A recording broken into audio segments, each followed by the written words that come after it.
Mobile servicing সেন্টারে আসছি এনাদের শোরুমে, সেটা আমার কাছে শোরুমে মনে হচ্ছে, কারণ এত মোবাইল, একটা পুরাতন সব মোবাইল কিন্তু এত সুন্দর করে সাজানো গোছানো।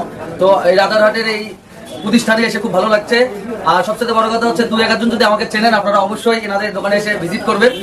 আপনাদের কোনো ফোনের যদি কোনো সমস্যা হয়, ডিসপ্লে, অনেক সমস্যা কিন্তু হয় আমাদের। তো এই যে এত প্রোডাক্ট আছে, এই যে মোবাইলের ডিসপ্লে থেকে শুরু করে সার্কিট, সবকিছু আপনাদের এখানে পাওয়া যাচ্ছে। আমরা যে স্মার্টফোন চালাই বা বাটন ফোন চালাই, আপনার ফোনের কিন্তু সমস্যা হয়, ডিসপ্লে, স্পিকার, চার্জার, অনেক কিছু সমস্যা আছে। এই সমস্যার সমাধান করে দেওয়ার জন্য বাপ বেটা সার্কিট ঘর অ্যান্ড মোবাইল সার্ভিসিং সেন্টারে আপনারা ভালো সার্ভিস পাবেন। চলে আসবেন রাজারহাট হাজি মার্কেটে।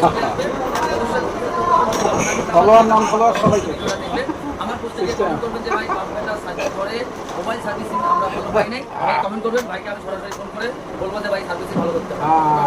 বাবার ফলোয়ার নাম ফলোয়ার সবাইকে এক প্রতিষ্ঠানে আপনার দুধও থাকে, মানে বাবার কাছে আমি কি পারমিশন নেওয়া ভাঙ্গা নষ্ট মোবাইল কেনা হয়, ভাঙ্গা নষ্ট মোবাইল কেনা হয়। বাবা যে এত বড় একটা প্রতিষ্ঠান দিয়েছে, তার নিজের প্রতিষ্ঠিত দোকানে যে আমি কাজ করতে পারতেছি, আমার বেকার সময় যেটা লেখাপড়ার পাশাপাশি যে অযথা সময়গুলো বেঁচে থাকে, সেই সময়গুলো বাজে আড্ডা না দিয়ে আমি এখানে সময়টাকে কাজে লাগাতে পারতেছি, এটাই আমার কাছে অনেক কিছু চাওয়া। মোবাইল আছে, বাটন ফোন গুলো, ডিসপ্লে, স্পিকার, সবকিছু আছে।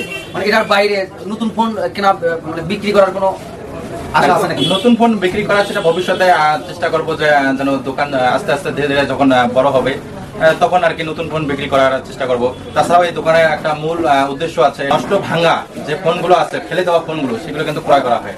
আচ্ছা, বাড়ি যদি 2-4টে ভাঙা মোবাইল থাকে, এখন গাইবান্ধার ভাষায় কই, যদি